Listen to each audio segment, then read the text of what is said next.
Shan. Tara at bibisitahin muna natin si Doc.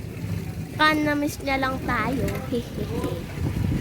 Una, sasakay tayo ng wheeler palabas. Siyempre, magbabayad tayo doon, 20 pesos. Libre na rin yung pananalamin dyan, may salamin dyan eh. Tapos, sasakay tayo ng jeep. Papuntang San Fernando. Magbabayad tayo doon ng 13. E di aandal na para kami dun sa galang.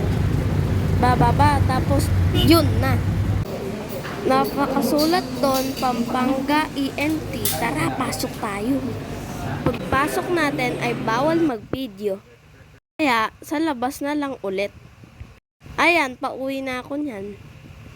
Abang-abang ng jeep sa kabilang daan. Yun, nakasakay na. Magbabayad tayo dyan. Tapos sa sunrise na ulit yung baba. Yun lang. Bye!